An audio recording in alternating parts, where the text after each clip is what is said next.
My name is Rich Schmidt. I'm here with Michael Etzel Jr., also known as Mike, also known as Mikey. We're here at Beaufrere. It's August 30th, 2019. Thanks so much for joining us today. We really appreciate this. I know you're busy today, so. Thanks for coming out. We'll start with the easy question, which is, why wine? Well, I guess that it is one of the few things that you can craft with your hands. I'm very much a hands-on person, and it culminates the beauty and nuances of an entire year and a half's worth of things.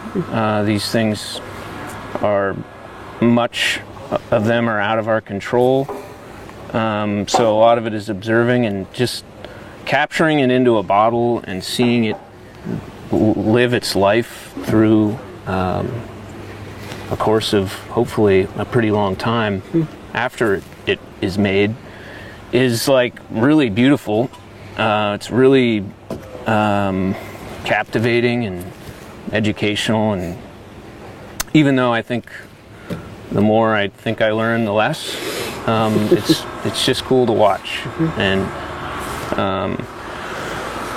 maybe there's other things out there that have these things, but I was born into the industry, and it was a privilege to have a jump start on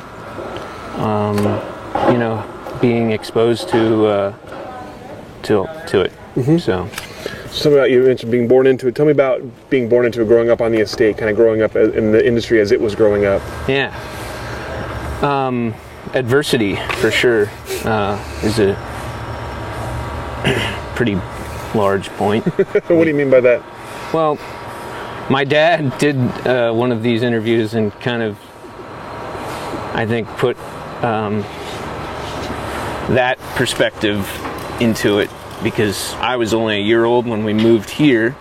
That house right there is where I grew up until '96, and then we built a house up just slightly up the hill. So,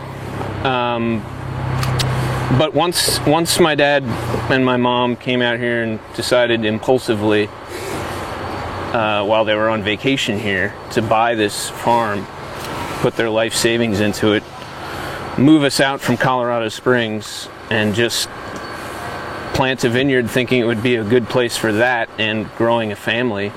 My dad, a DIY guy, school of hard knocks, no formal training, not having a lot of knowledge on what he was getting into. We were always on the cusp of financial, for the first 10 years, financial kind of tightness, always very tight. And that was a really good thing for me in the end, of course. Just like good Pinot Noir, adversity is worn well, when you make it through. We didn't have much, and we didn't have many people, other than people in the wine industry. My brothers and I would just run around here, causing a ruckus. My poor late mother, she had to try to manage with that while my dad worked, tirelessly. And we weren't exposed to much culture other than us three bonehead brothers. So our reputation might not precede us incorrectly. But it was great and unique, I think, fairly unique upbringing. And what else can I say? I mean, what would you like to know, I guess, more? Talk about maybe some favorite memories that stick out from growing up here, but before you left for school, before you made any kind of decision about your future. Tell me about memories. You mentioned running around here on the farm. Tell me about kind of memories of that era. Yeah, maybe one of my first was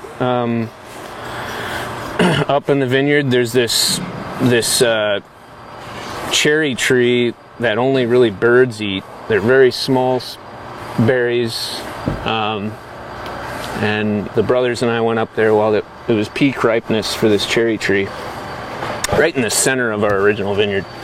And for some reason, well, I was 4 or 5. We got naked and we just spread these crushed cherries all over our body like war paint. And my mother just got really pissed because she had to deal with our mess. And we just ran around and throwing dirt clods at each other and came back in the house, and you know, that was for some reason very memorable. I don't know, 96 or so came around. We were 10. We wanted this new video game system called the Nintendo NES. I think it was out for a few years, but we're, you know, late to catch on to technological advances, so we needed it. Once we found out about it, it was summer. My dad said, if you want it, you have to work for it. So the brothers and I set out in the vineyard and pulled suckers for probably $2 an hour or something. And we gathered our pennies and quarters and got the system, and that was maybe our introduction to the world of, you know, wine. One of them.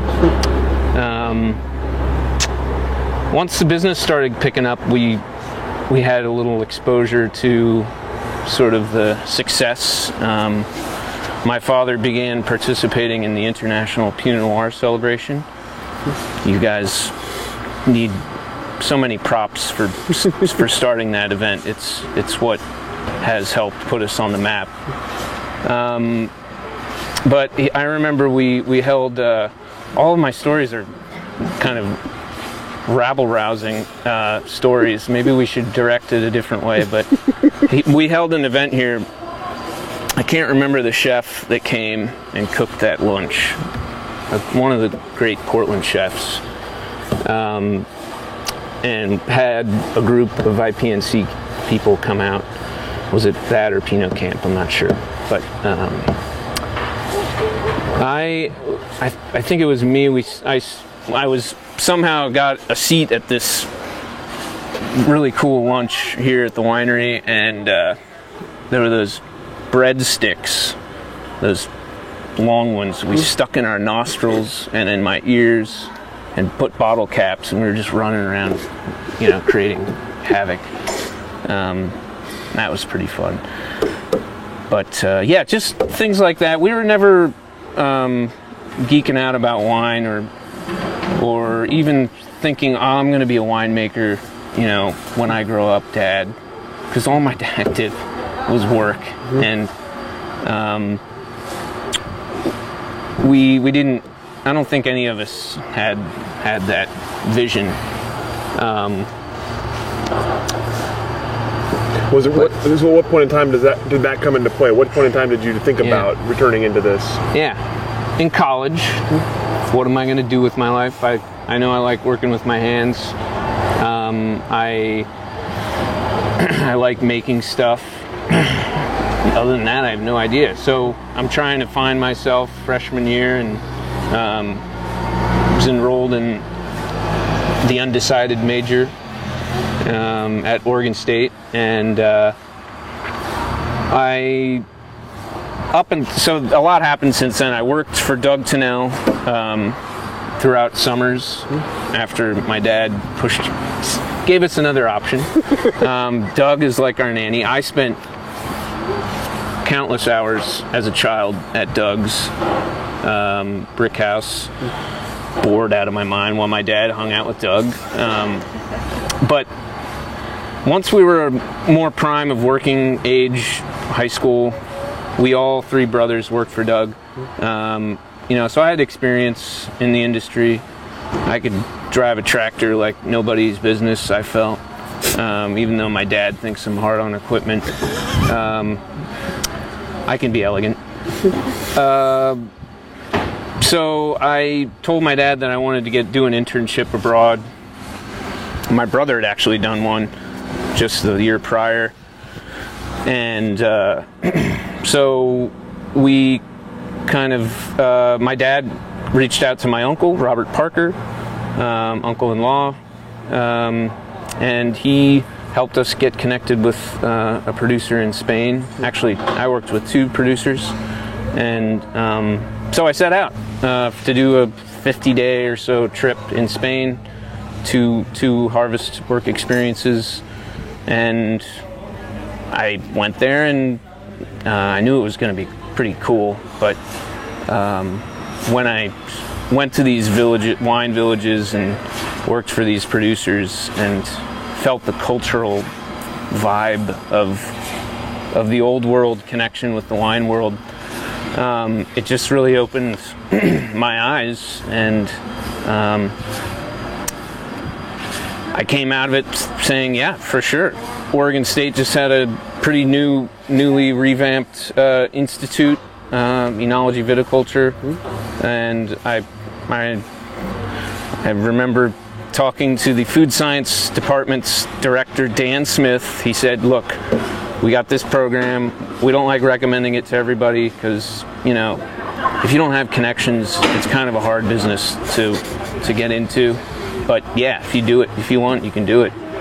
And maybe he didn't, well, I didn't really intro myself to him, so I told him, yeah, I think I have some connections, and I think it could be a great direction, and I appreciated him doing that, and but I decided to go for it and got the enology degree, and learned a lot that my father didn't learn, I guess, a foundational chemistry background and science perspective in this world of Beaufrere with the ethos of biodynamics. It's not hopefully conflicting, and but my version of our ethos is a elegant, I don't know, melange of biodynamics and science and art, whatever.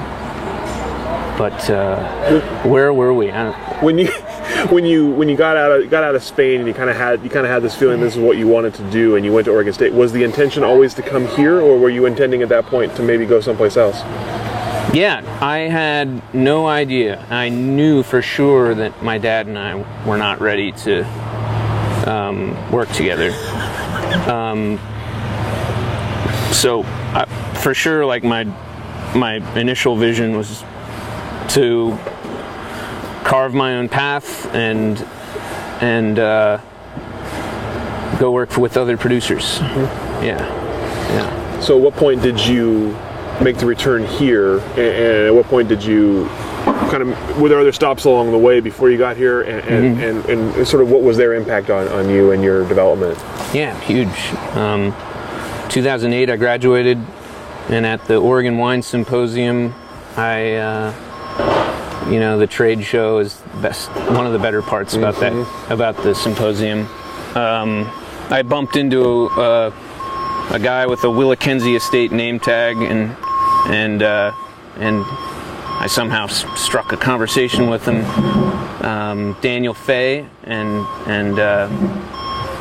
I actually said something like, "Oh, I heard you might have a position open," thinking he was somebody else, not knowing all the industry names, and it turns out he was not the person I thought he was, but he actually had a position open for an assistant vineyard manager to him, and he said, "Yeah, shoot me your CV and maybe we can meet up." And so I did, and I landed the job working under Daniel Fay of the 130-acre Willackenzie Estate, formerly owned by Bernard Lacroute, and I started that fall of 2008 vintage. And so my dad was just yelling at me about my truck being in the way. So Willackenzie Estate was the hardest work experience I've ever had in my life in terms of physical demand. and how it affected your whole ethos. Daniel Fay runs a vineyard crew that is sub to no other vineyard crew that I've ever worked with, and I learned immense amount about my work ethic, which I already thought was pretty good, but it wasn't nothing compared to how he ran that vineyard, efficiency wise and quality wise. And it was just a huge reality check that I have a long ways to go. Were you discouraged at all, or were you still thinking this was the right move? Yeah, for sure. It kept my ego at bay, and it still is. I hope it always stays that way too. I really do. But yeah, it just working with a crew of 12 guys that could outwork me by maybe 30 or 40% most tasks. It was really eye-opening. But it gave me a great grasp of viticulture, and yeah, for that I'm very appreciative of. Through the course of 2008 to 11, I lost my mother, and it was, it was tough. So a lot of things were happening. I was figuring out myself and my loss, and at a point in 11, that was a tough vintage, cold. But I figured I wanted to go into a smaller operation and become more connected with it rather than just the ethos of running a crew. And so Doug Tennell, he was looking for an in-house vineyard manager, and he knew me and I knew him, and so it was a pretty easy gig. He gave me an employment package where I could sort of take a month or two off in the winter, and I did more work experience, New Zealand and things while I did that. So, in the just before bud break is kind of in the middle of Southern Hemisphere harvest. So it was a good gig, and I really felt good about going from a 125 acre vineyard to a 26 acre biodynamically farmed, really intimate setting. Ran that vineyard. I was in a good spot, and then I got a call from Erica Landon in 2012, who has always been a really prominent figure in the wine world. And at the time, she was starting Walter Scott and kind of helping connect a new startup project called Chapter 24 Vineyards. She was sort of, I guess, headhunting. Said, "Hey, you want to be? You interested in a gig?" And that's sort of how it happened. Actually, no. The guy that started the company, Mark Tarlov, emailed my dad. That's what it was.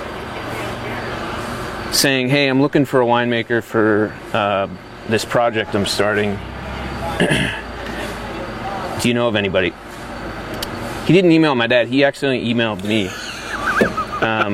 Because in 2007, right out of college, I interviewed with Daniel Fay and Mark Tarlov for Evening Land. Didn't get the job as the assistant winemaker for Evening Land. Got the job at Willackenzie. Mark Tarlov emails me, thinking of my dad. I said, "Hey, are you looking for my dad?" He says, "Oh yeah, but are you interested?" And I said, "Yeah." And then he said, "Okay, I'll have Erica Landon call you and see what we can do." And anyways, I talked to Erica Landon about the position, and it's this Evening Land type of model where you have a consulting winemaker from Burgundy And yeah, you get to go to France twice a year and work with this guy and then make 12,000 cases of wine. It's cool. It's a challenge. Sounds fun. So it was 2012 vintage and summer, and I got Doug's Vineyard looking really great, and I sweated bullets. I slept 0 hours for 4 days trying to make a decision after I got this offer from this movie producer guy, crazy. I mean, I could talk about him later. And leave Doug, the guy that, you know, Doug really, you know, helped me become who I am. Mm-hmm. Just leave him. And I think I thought about it for too long. And when I finally needed to make the decision, I never even talked to Doug, you know. I just told him I got this offer and I kind of accepted it. That was tough for Doug. He didn't know I was looking. I wasn't looking, but it put a strain on Doug, hearing that and dealing with me leaving right before harvest. But I did it. I needed a challenge, more of a challenge. So I did that, took the job, and man, it was a great experience. Adversity stricken, but working with these personalities, Tarlov, the consulting winemaker, 7th generation guy from Burgundy, top producer, I mean, world renowned, and bouncing around with Tarlov being this truly inspirational guy that is just a wheelhouse of ideas and deals. It was a wild ride. 2012 to 2000 and midway into the 2015 growing season. Learned so much, you know. I mean, so much that I could never learn from my father about winemaking and viticulture and business type motivations. And so I sort of just started, well, it was always sort of rough with the consulting winemaker. We didn't see eye to eye, I guess. So Tarlov kind of helped navigate that and tried to, and sort of maybe had this Band-Aid solution for me within his portfolio of brands, ideas, companies, merger attempts, and so I ended up in 2015 making this project called Double Zero, not part of the original production, and right before it was going to be passed off, sold to Chris Herman, who is a prominent wine lawyer, I kind of began reflecting that my dad and I might be ready to work together. So thought long and hard, certainly much less sleep loss than my former decision to move career paths, but decided it was ready. 2015, vineyard manager position at Beaufrere was granted to me, and it was I think the right move. and Grant Coulter and I worked together. My dad sort of, during that period, let me and Grant do a lot of things, Grant being the winemaker, do a lot of things in our sort of sense of ownership. And I felt it was a really great time.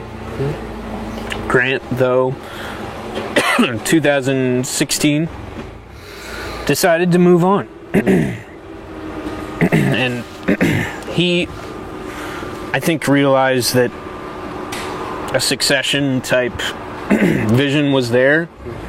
My dad and I thought that there was always room, though, with the growth of Beaufrere. But yeah, I was really sad to see Grant go, because a great winemaker, and I learned a lot from him, and it was a great team morale, and it was a great loss when he moved on. But I was presented with the position of winemaker and viticultural manager, and so took that, and here we are now. Although in 2016-17, my father's partnership with his original partnership, the relationship unfortunately dismantled, and the company passed ownership, majority at least. My father still retains ownership. And that was a huge, in addition to working with my father, just the nuances of my father's goat-headed, bull-headed kind of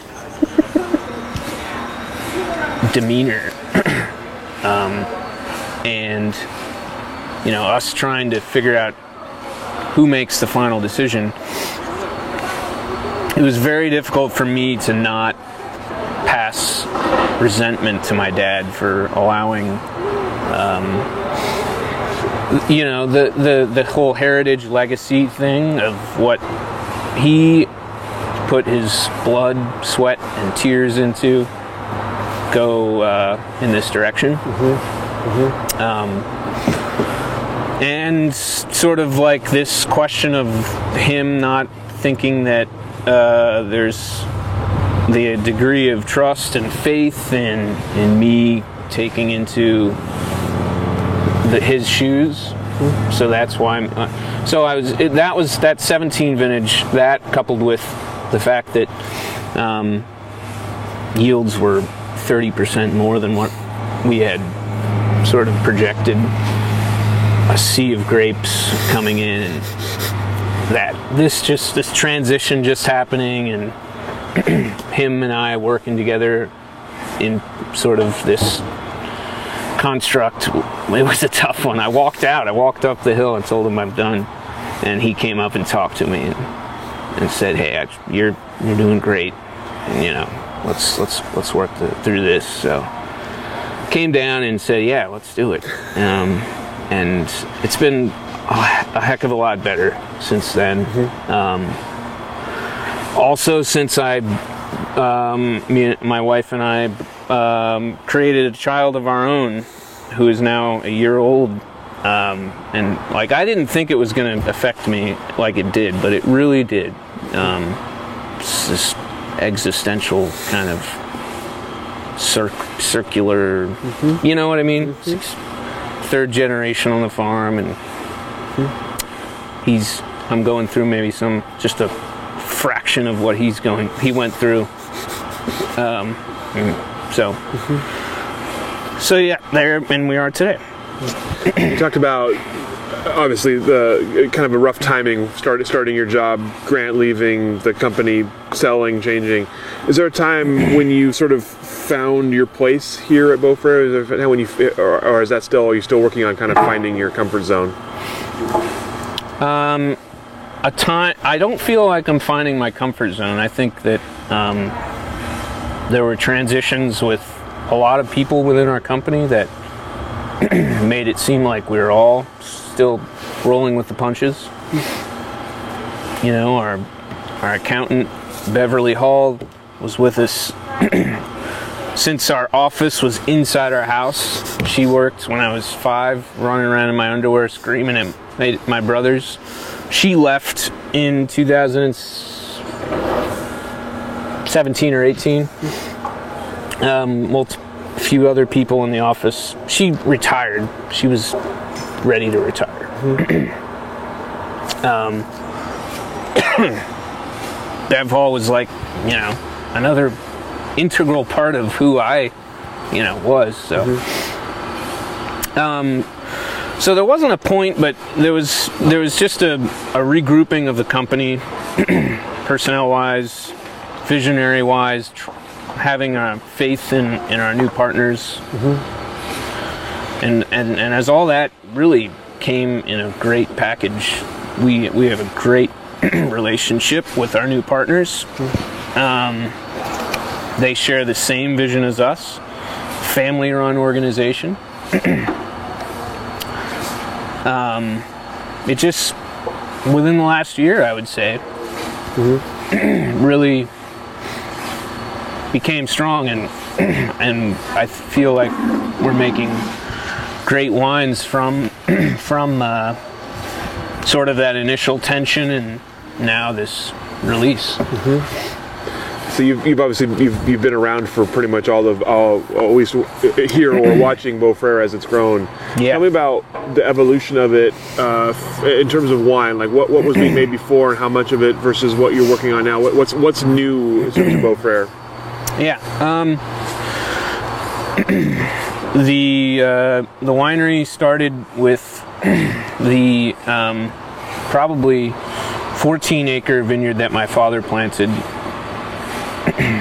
in sort of commercially viable production. Started in 1992. It jumped up to the full 14 acres, you know, mid-90s. And then we planted that vineyard. My dad planted it out to 26 acres. And that was a progression of growth. Then the upper terrace was acquired, another 9 acres, another little progression of growth in the year 2000. And we purchased about 25% of our leased vineyards. So it grew from 2 barrels to 2012 was the biggest sort of production since I was not involved directly, which was like 10,000 cases. And we are now 10 to 11,000 case production, including my father's retirement vineyard, he calls it, called Sequitur.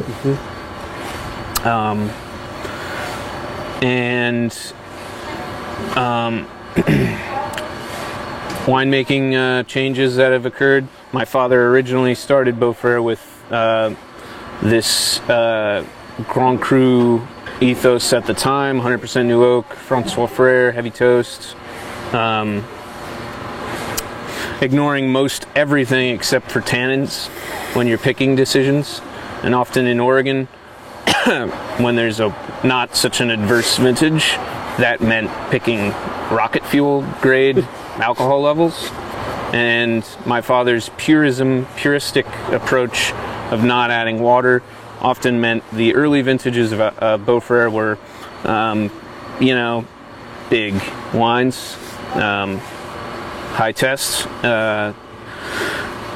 Late 90s, some people, biodynamics, Madame Bislois, inspired a lot of people, including my father, started testing that. And my father's a spiritual guy, by the way. Started testing this. And in 2002, I think, or maybe right around there, all of our estate vineyards are biodynamically farmed and less new oak. And the idea of making more elegant Pinot Noir was introduced. Most of the, I I think other things remained largely constant. Grant always tried to, I think, coax a little bit in the direction of looking at chemistry a little more than just by a feeling.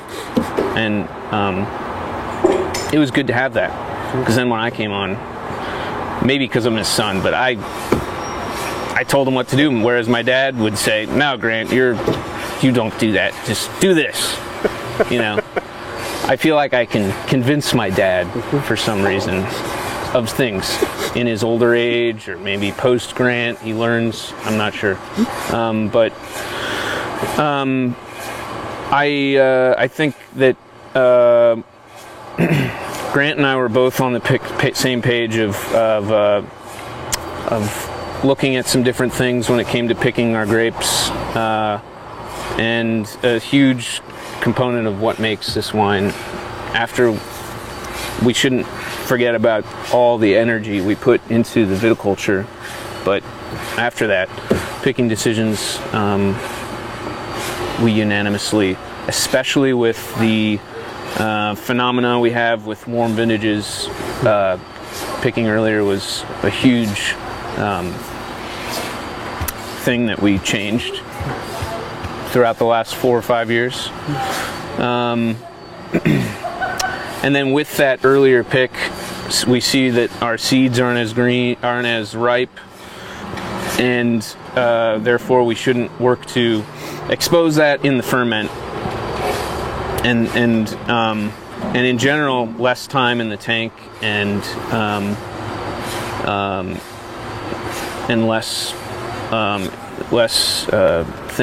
less extractions during the ferment. And with that, you get freshness and acidity that's present, and more elegance, I think. And I think it's a great little set of things to look at with these warm vintages. I think I should maybe stop talking, because if we get a difficult vintage, I think we'll probably have to revamp our whole mantra. But yeah, I'm privileged to be here. I mean, and very privileged to have these great vintages in my kind of professional winemaking career, which started in 2012. Other than the project I started with my brothers called Coattails, which started when I was a junior in college in 2007. We started making wine together, and yeah, we've always been kind of like just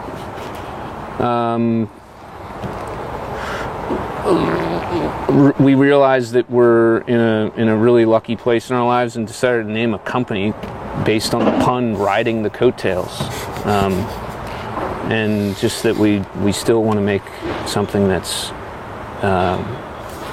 that doesn't come easy. That's what all great things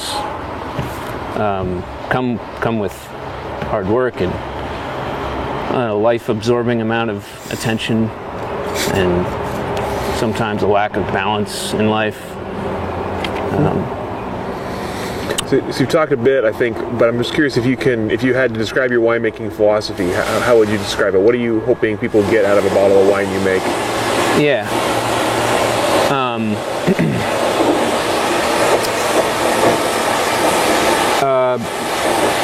A profile that is based, a good percentage of which is based on brightness and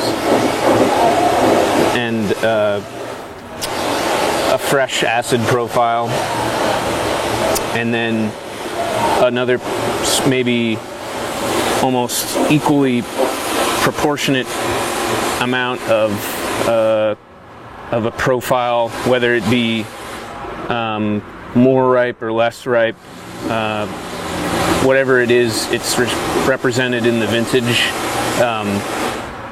because that vintage tells a story, and it's what connects so many things that I talk about when you ask why wine.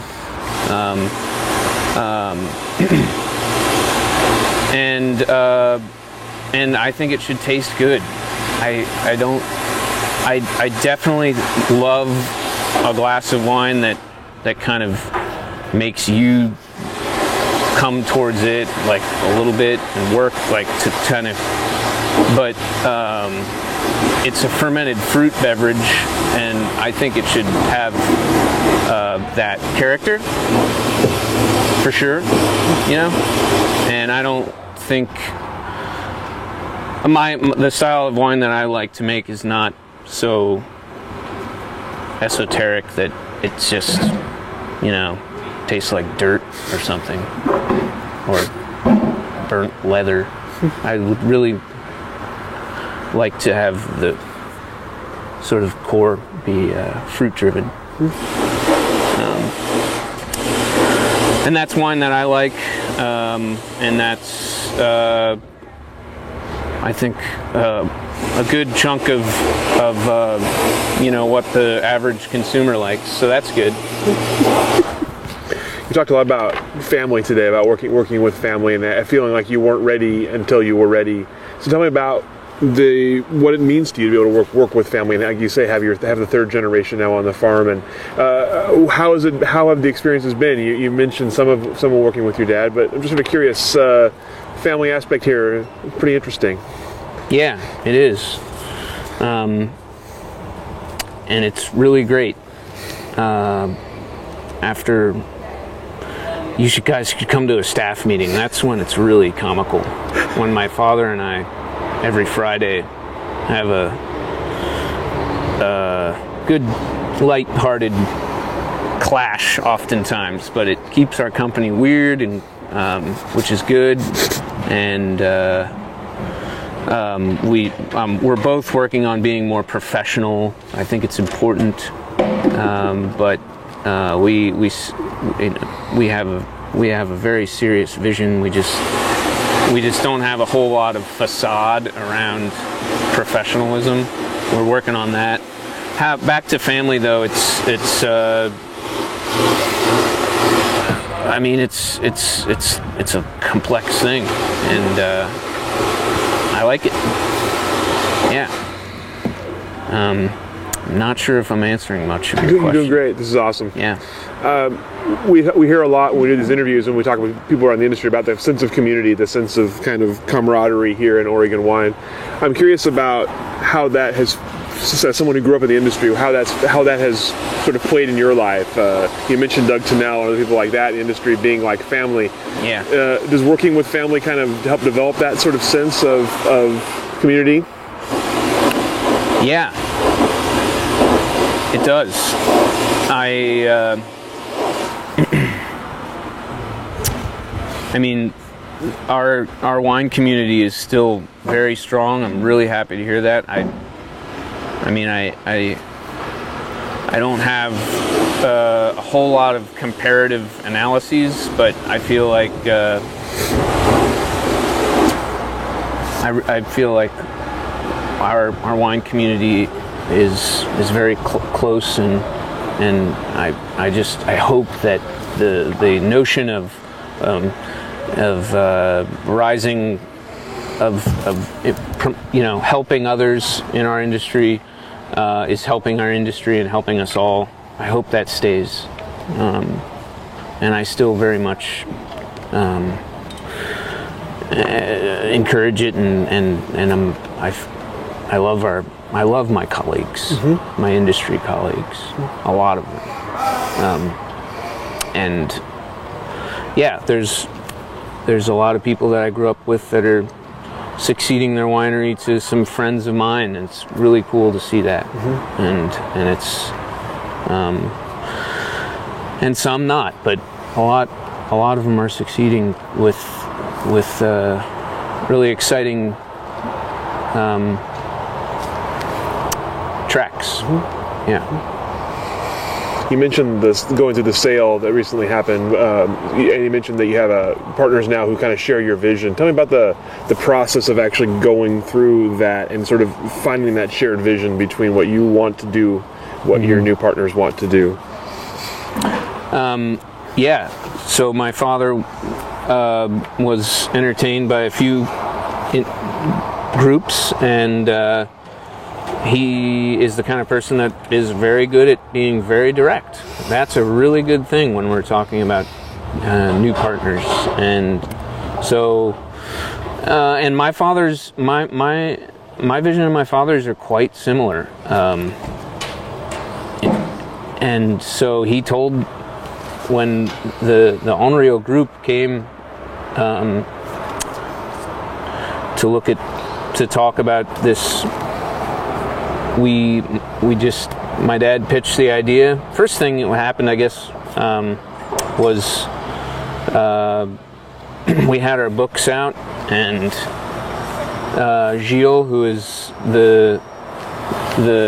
the Onryo family that runs the group, had the books out in front of him, and he just kind of said, great, looked at it for a minute, and then he said, let's go to the vineyard. And I think that was like, my dad was like, okay, yeah, that's a good sign.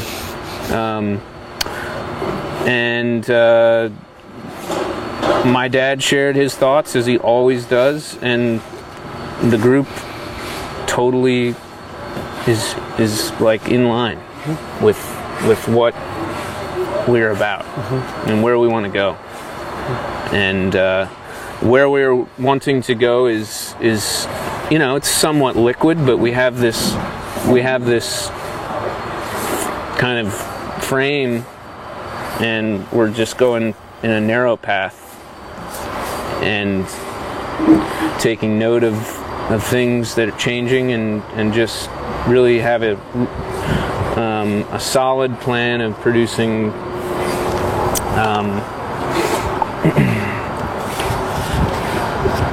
the best Pinot Noir that we can make in mostly estate grown, biodynamically grown, feeling rich, but with also some of this notion, some of the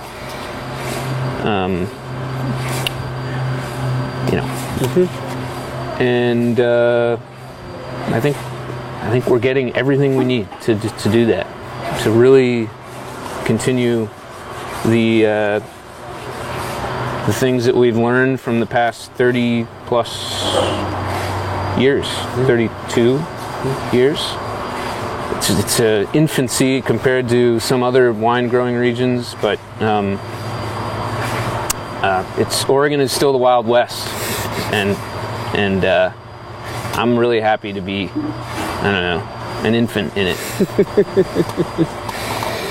So. I'm curious about you and your spot. You're still working with your dad, whose vision this was to start with, and he's still obviously well involved. And you have a partnership group now that's also has their kind of vision for things. So I'm curious about how you find balance for yourself between your notions for things and maybe what other people expect from Beaufrère, whether it's your partnership, whether it's sort of consumer expectations. Mm-hmm. How do you sort of keep on that path while you're dealing with other people and their expectations? Sure. It's really easy because our economy is doing great, and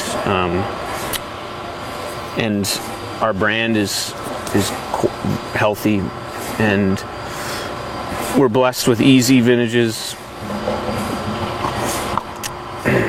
If we just continue with making great wine and representing ourselves in the right way, it's easy.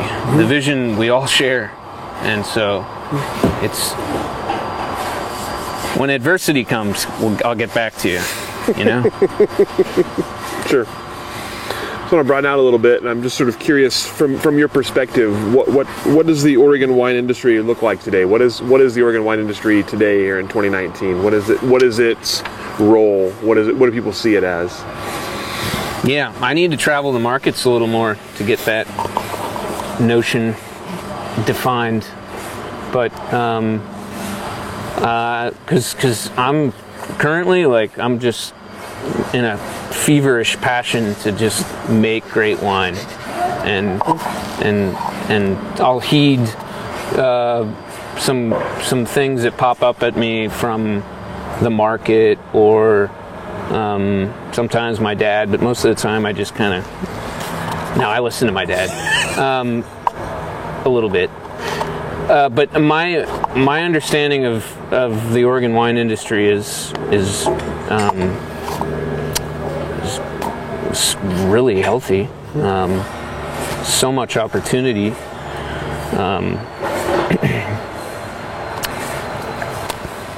What else can I say? I mean, well, there's great wines being made from many producers, and there is this, I think, notion in the national scene and abroad and internationally that there's something interesting happening here. I think there is a good, like I said, Wild West type of thing. I think that part of Oregon identity is really captivating, and a sense of realness is hopefully still a very prominent fixture in what people perceive of the Oregon wine industry that aren't from Oregon.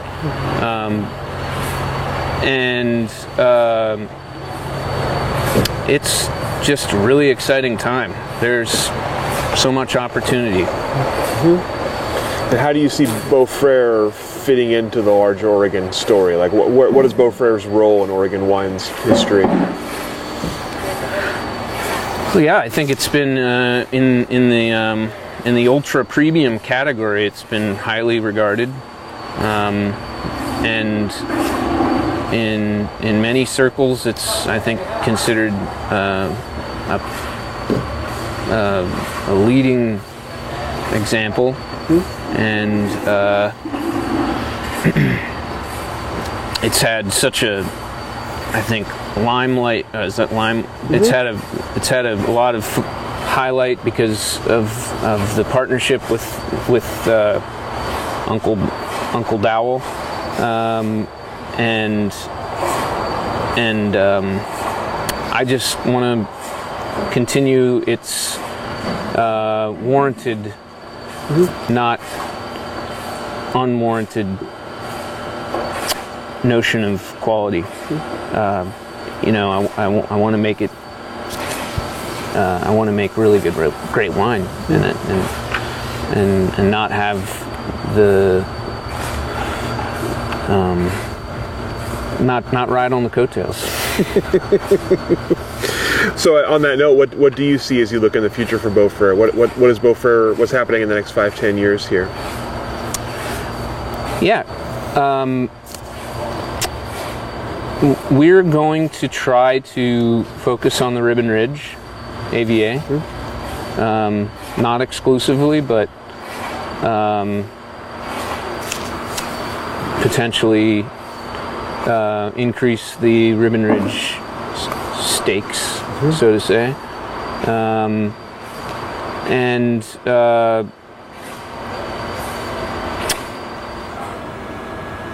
we're focusing on Pinot Noir.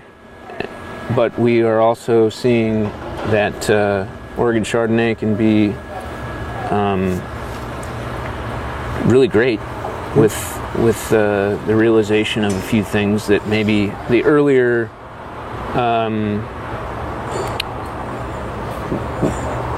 colleagues of ours didn't maybe pin down so well. So we're increasing our Chardonnay production slightly. Still want to be known as a Pinot Noir,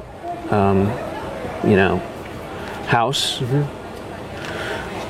but just focus the super premium quality, focus on that segment of our production, and that's it. Yeah, that's pretty simple, I think. Sounds real easy. Yeah, no problem. I mean, not a lot of levers and different varietals.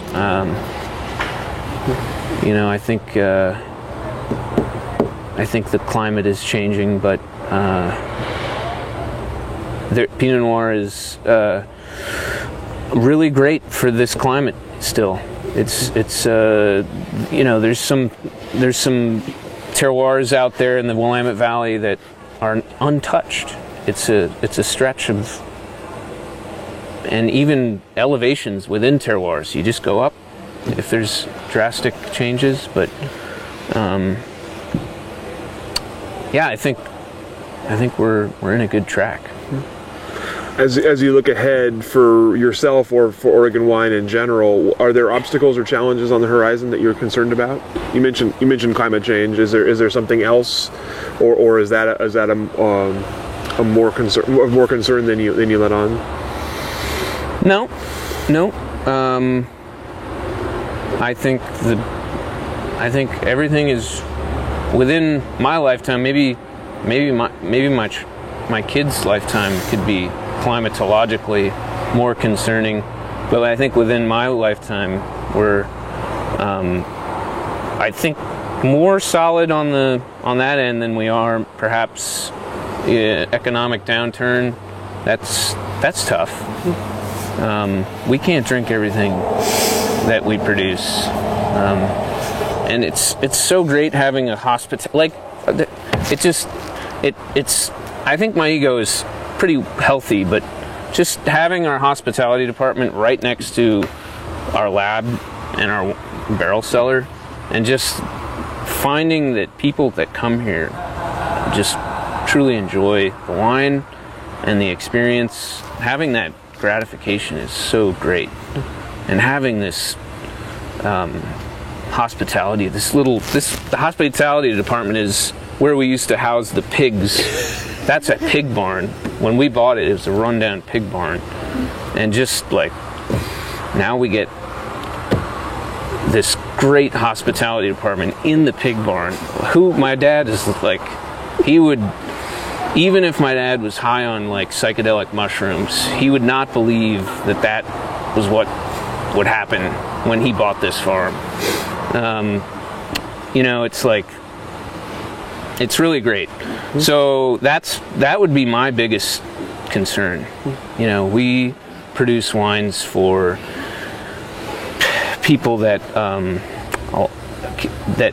really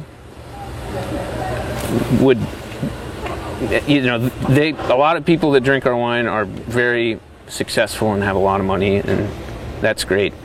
But some come here that are not super rich, and they just know that they love what they love, and they think about it a lot, and they buy our wine. That's my favorite thing to see. But those people won't come if we have another economic downturn. And then our company will struggle. We'll struggle. We have to lay people off. Our family work here. My dad doesn't believe in that, and I don't believe in it either, that we won't lay people off. But there's just so much trouble when that happens. And my dad has gone through it, and I watched him go through it. And this is a luxury commodity. I hate to think about wine as a commodity, but that's in many minds and mindsets, that's what it is. So we're in a joyride right now, and if that joyride ends, it's going to be less fun.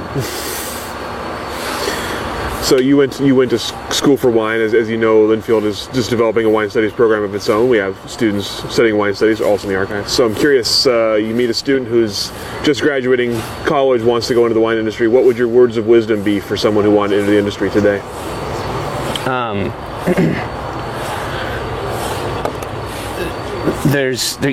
Great question. Because I love meeting young people that are really passionate about wine. Network.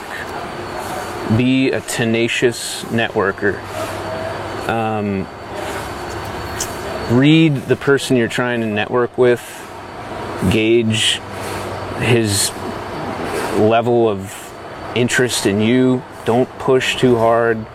Just network. And being tenacious about it is, I think, really important. Catching winemakers' attention or people in the wine industry's attention is, I think, difficult.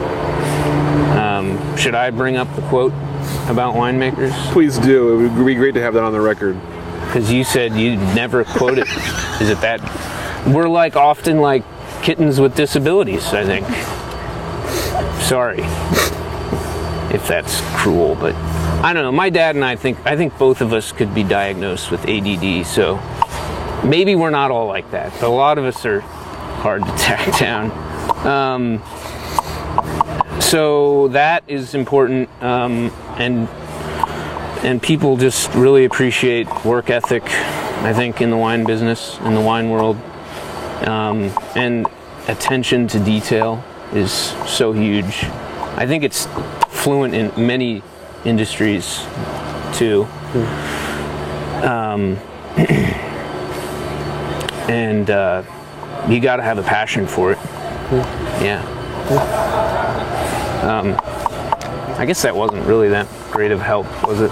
That was actually incredibly useful, I thought. I don't know. You think so? I think so. I think the passion for it is the biggest thing that we hear a lot, and I think that it's nice that you had the chance to figure out if you had the passion for it or not before you made it the all-in jump. Right. I mean, there are things about the wine world that are maybe challenging, and some facades that are unfortunate. But what do you mean by that? When you say facades are unfortunate? I don't know. Superficialities you got to cut through that and see it for what it is in your eyes, and find the origins of why you came in. For me, it's this beauty of tying so many things into one thing that you can see live on. Maybe it's different for others, just hold on to that. Like it. So that's all the questions that I have for you. Is there anything I didn't ask that I should have? Anything we didn't cover that we should have covered?